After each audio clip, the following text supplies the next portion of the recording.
राजवंती तत्कार पे ध्यान दो। आ तई तई तत् आ तई तई तत् आ सीता, तई। हमसे ना हो पाएगा। कैसे ना हो पाएगा? फिर से कोशिश करो। चलो चलो, हम है ना, आ जाओ। ता तई तई तत् आ तई तई तत् ता तई तई तत् आ तई तई। राजवंती तत्कार, तत्कार पे ध्यान दो। ता तई तई तत् आ तई तई तत् ता तई। इतना बता दे। अच्छा सब्र तो करो, हमें अपना सामान तो लेने दो। बाकी का कल सुनो। है मोम हमारा।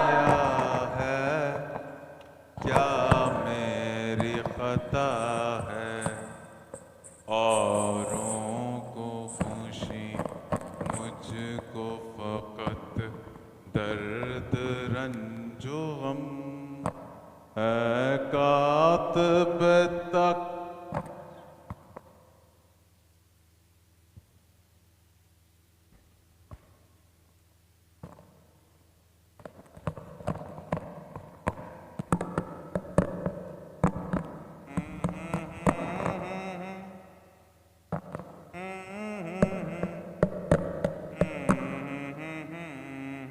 कहानी लिखे। कहानी? हाँ, कहानी। मैं लिखना नहीं जानता। कहो तो एक सुना दूं? हाँ, सुनाओ। सुनो। एक थी कहानी। हाँ, उसकी एक बहन थी नहानी। उसका एक भाई था बसूला। उसने बसाए 3 गांव। 2 बसे बसाए, 1 बसाई नहीं। जो बसाई नहीं उसमें आए 3 कुम्हार, 2 लंगड़े लूले, एक के हाथ ही नहीं। जिसके हाथ ही नहीं उसने पकाई 3 हांडियां, 2 टूटी टाटी, एक का तला ही नहीं।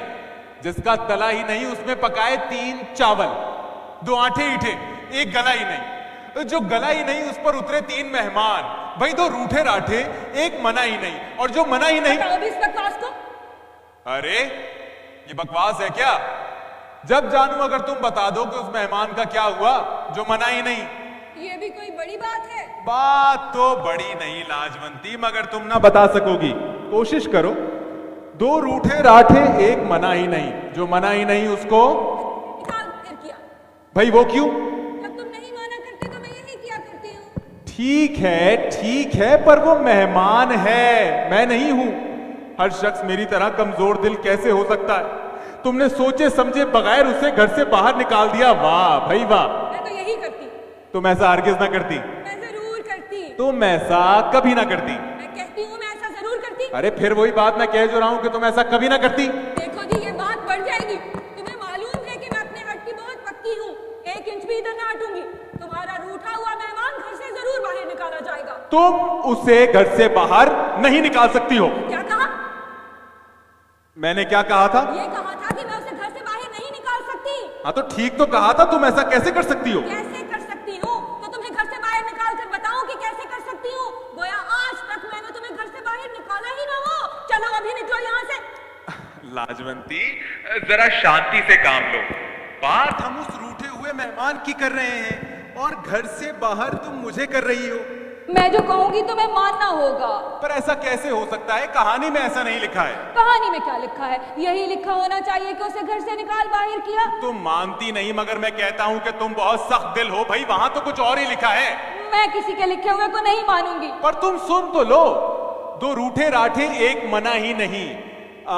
जो मना ही नहीं उसको लगाए 3 पापोश, एक इधर एक उधर, एक लगा ही नहीं। 3 पापोश लगाए गए ना? हाँ 3, पूरे 3। अगर 2 ही होते तो मैं कभी ना मानती। तुम्हें अच्छी तरह याद है ना कि 3 ही थे तो 3 ही, पर तीसरा लगा ही नहीं। कोई बात नहीं, मेरे हाथ कभी नहीं चूकेंगे। मैं कुछ समझा नहीं। अच्छा है, अभी समझकर क्या करोगे? कोई आया है? तुम्हारा दोस्त नारायण है। ये तुमने कैसे पहचाना? घंटी से। भाई आइए, खुला है। प्रणाम भाभी। Hello old boy.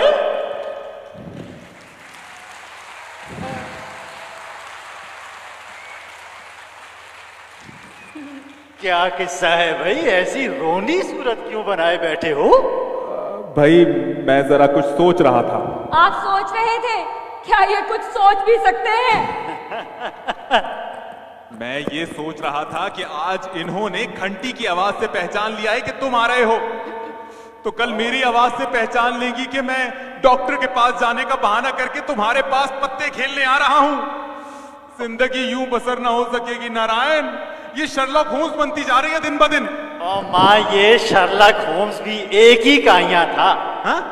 जूते की नोक देखकर बता देता था कि पहनने वाले की नाक टेढ़ी है, छड़ी से मैदे की हालत, सिगरेट की राख से आंखों का रंग और हेड देखकर पहनने वाले के पांव की शक्ल बता देना तो उसके नजदीक ये मामूली सा काम था। ये सब फर्जी किस्से हैं, झूठ मूठ की बातें। झूठ मूठ की बातें? ये आप क्या कह रही हैं भाभी जान? हाँ हाँ, कहानियां है बाबा, इनमें सच कहा, जिसने चाहा गप हाँक दी। भला ऐसा कभी हो सकता है? अभी मुझसे कहिए तो मैं भी इस तरह की 3-4 कहानियां बनाकर आपको अभी सुना दूं।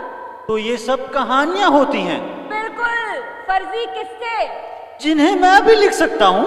जब आपके दोस्त लिख सकते हैं तो क्या आप ना लिख पाएंगे? अम्मा कीशु, मुझे मालूम ना था कि तुम स्टोरी राइटर भी हो। क्या लिखा करते हो ऐसी कहानियां? अरे भाई कभी लिखी तो नहीं, लेकिन सुबह से ये मेरे पीछे पड़ी हुई हैं कि आओ कहानी लिखें, आओ कहानी लिखें।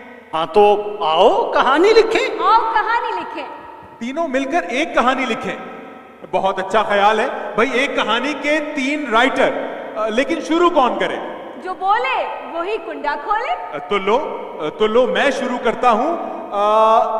एक रोज का जिक्र है, हाँ एक रोज का जिक्र है कि बाबू सालग राम रात को बहुत देर से घर आया। वो सख्त खौफ खा रहा था। उसकी बीवी कमला रात के सन्नाटे में चुपचाप उसका इंतजार कर रही थी। ये तुम्हें कैसे मालूम हुआ कि बाबू सालग राम ब्याया हुआ था? रात को वही लोग देर से आते हैं और डरते हैं जो ब्याहे हुए हों। ठीक है, तो उसकी बीवी कमला रात के सन्नाटे में उसका इंतजार कर रही थी।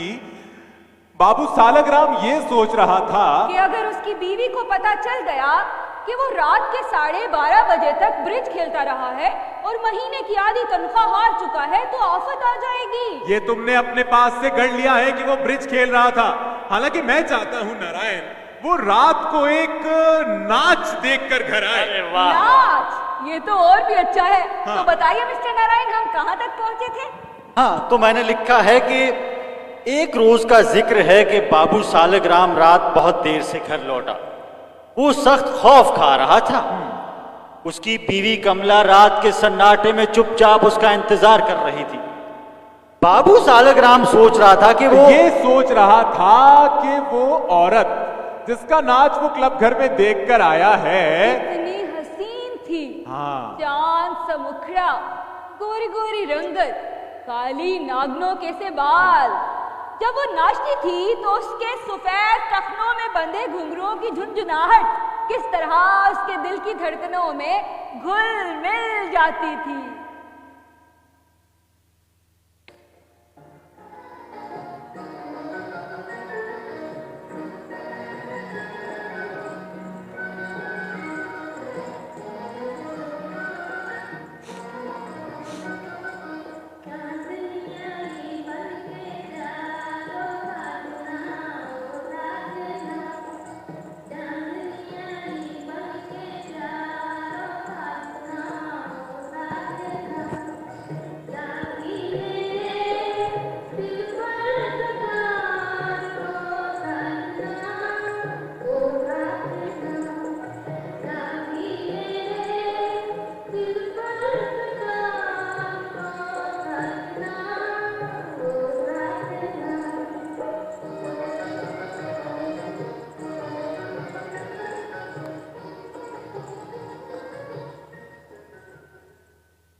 वाह भाभी वाह, उसके सफेद टखनों में बंधे घुंघरुओं की झुनझुनाहट अभी तक गूंज रही थी। उसके कानों में उन घुंघरुओं की झुनझुनाहट अभी तक गूंज रही थी। इसके साथ साथ उसके कान उन गालियों और झिड़कियों का बेपनाह शोर सुनने के लिए तैयार हो रहे थे जो उसकी बीवी अपने सीने में छुपाए बैठी थी। मैं पूछता हूँ कि तुम बीच में उसकी बीवी का किस्सा क्या ले बैठी हो? औरत के बगैर कोई अफसाना मुकम्मल नहीं हो सकता। ठीक है, पर वो झिड़कियों और गालियों का ये बेपनाह तूफान अपने सीने में क्यों छुपाए बैठी है? हम औरतें अपने हकूक की हिफाजत ना करें? जब तुम जैसे बेवफा मर्द रात के 2-2 बजे घर वापस आए तो तुम्हारा क्या ख्याल है कि हम औरतें खामोश रहें, कुछ न कहें, घुल घुल के मर जाएं? तुम नाच देखो, ऐश करो, रंगलियों मनाओ और हम अपनी जुबानों पर ताले लगा लें। मैंने ये कब कहा है? तुम तो बात बात पर भड़क उठती हो। हम कहानी लिख रहे हैं बाबा। लिखो, मगर मेरी बात रोकने का तुम्हें कोई अधिकार नहीं, समझे? तो बताइए मिस्टर नारायण, हम कहां तक पहुंच चुके हैं? हम बहुत दूर पहुंच चुके हैं। हाँ, तो मैंने लिखा है कि इसके साथ साथ उसके कान उन गालियों और झड़कियों का शोर सुनने के लिए तैयार हो रहे थे जो उसकी बीवी कमला अपने सीने में छुपाए बैठी थी। बाबू सालग्राम को उसकी कोई परवाह न थी। उस पर उस नाचने वाली के इश्क का भूत सवार था। उसने दिल में यही सोचा, फिर उसे ख्याल आया कि ऐसा कैसे हो सकता है जबकि उसे अपनी बीवी से बेहद मोहब्बत है। वो अपने आप को धोखा दे रहा था। दरअसल वो ये चाहता था कि उसके दिल से वो डर दूर हो जाए जो आमतौर पर उन मर्दों के दिल में पैदा हो जाया करता है जो अपनी औरतों से दगा करते हैं। उसका ये ख्याल भी गलत निकला। दरअसल उसके दिल को कोई और चीज ही सता रही थी। वो क्या? वो उसे मालूम नहीं था। ये भी अजीब बात है, उसे क्यों मालूम नहीं था? उसे क्यों मालूम नहीं था ये मुझे क्या मालूम। उसे मालूम नहीं था इसलिए कि उसे मालूम नहीं था। देखो जी, मुझे इस किस्म की ऊट-पटांग बातें बिल्कुल पसंद नहीं। मुझे साफ साफ बताओ कि उसे क्यों मालूम नहीं था। तुम्हारे ये कह देने से कि उसे मालूम नहीं था, तुम अपने बाबू सालग्राम को उसकी मजलूम स्त्री की आंखों में सुरखरू नहीं कर सकते। जो सजा मैंने तुम्हारे बाबू सालग्राम के लिए सोच के रखी है उसे मिल के रहेगी, समझे? और तुम्हारी ये चालबाजियां मेरे सामने ना चल सकेगी।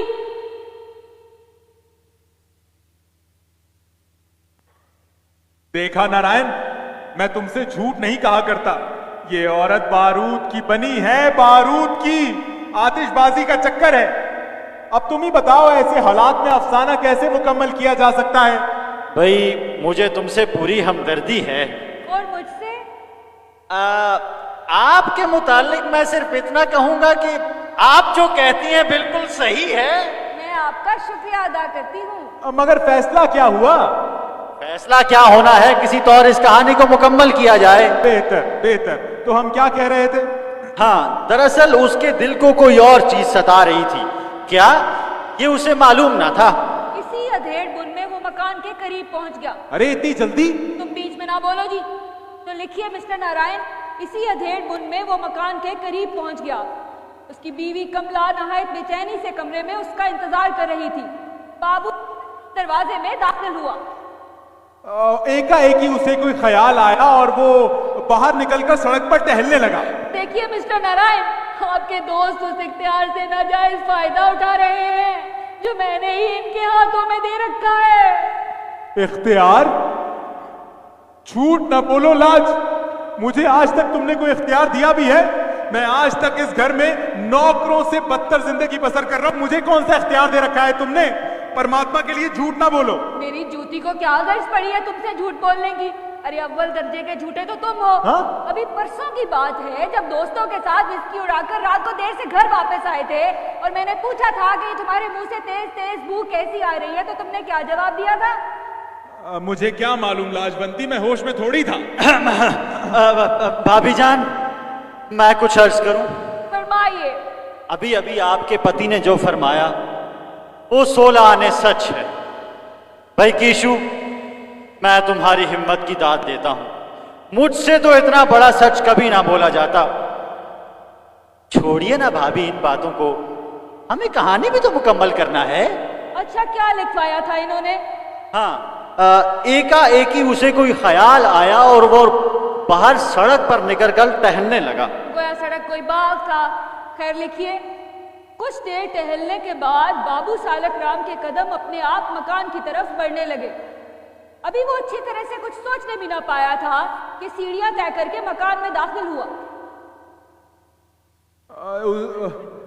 लेकिन उसे ये देखकर बड़ी हैरत हुई कि वहां कोई भी नहीं था। वो कैसे? वो ऐसे कि बाबू सालक राम दूसरी मंजिल पर डॉक्टर हीमचंद्र के फ्लैट को अपना मकान समझे हुए था। अच्छा अच्छा, कोई बात नहीं, कोई बात नहीं। बाबू सालक राम गलती से दूसरी मंजिल पर डॉक्टर हीमचंद्र के फ्लैट को अपना मकान समझे हुए था। यही लिखवाया था ना तुमने? तो आगे लिखिए मिस्टर नारायण। उसने दरवाजे पर दस्तक दी और डॉक्टर हीमचंद्र डंडा हाथ में लिए मकान से बाहर निकला। बाबू सालक राम से इन अल्फाज में माजरत तलब की कि मुझे बहुत अफसोस है, आपकी मसहरी का वो डंडा जो मेरी बीवी ने गुसल खाने का नल साफ करने के लिए मंगवाया था, फौरन वापस ना कर सका। आपको बड़ी जहमत हुई। ये सरासर इश्तराकियत है, ये जुल्म है मिस्टर नारायण। मैं इसके खिलाफ आवाज बुलंद किए बगैर नहीं रह सकती। आपके दोस्त मुकाबले में नहायत ओछे हथियार इस्तेमाल कर रहे हैं। मुझे इसका पूरा पूरा एहसास है, मगर क्या मैं कुछ पूछ सकता हूँ? बड़े शौक से। क्या ये जंग है? जी हाँ, जंग ही तो है।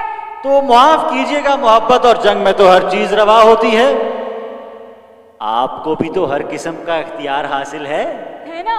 तो क्या मैं इस इख्तियार से भरपूर फायदा उठाऊं? क्यों नहीं? तो लिखिए मिस्टर नारायण, इस आसानी से सुलझन से निजात पाकर बाबू सालक राम दरवाजे में दाखिल हुआ। उसकी बीवी दहलीज में खड़ी उसका इंतजार कर रही थी।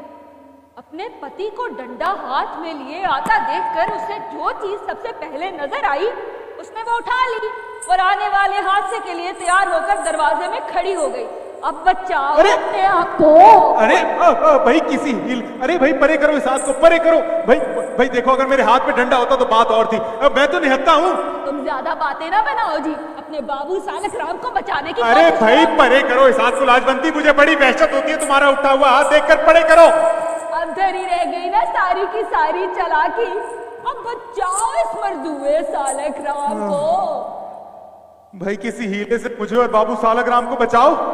मेरा दिमाग तो इसने इन घिरकियों से पहले ही परेशान कर दिया है। नारायण साहब, मैं आपको इनकी मदद करने की मुकम्मल इजाजत देती हूँ। मैं आपकी इस इनायत का बेहद शुक्रगुजार हूँ, मगर क्या मैं वाकई इनकी मदद कर सकता हूँ? बिल्कुल, और मैं दुनिया के तमाम मर्दों को इनकी मदद करने की इजाजत देती हूँ, क्योंकि मुझे मालूम है कि अब कोई हीला काम ना आ सकेगा। शायद। तो बाबू सालक राम की बीवी आने वाले हादसे के लिए तैयार होकर दरवाजे में खड़ी हो गई। वो कांप रही थी।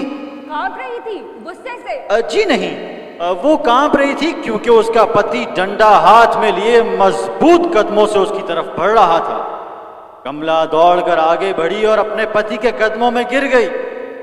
घुंघरू धागे के बंधन से आजाद होकर पथरीले फर्श पर तारों की तरह बिखर गए।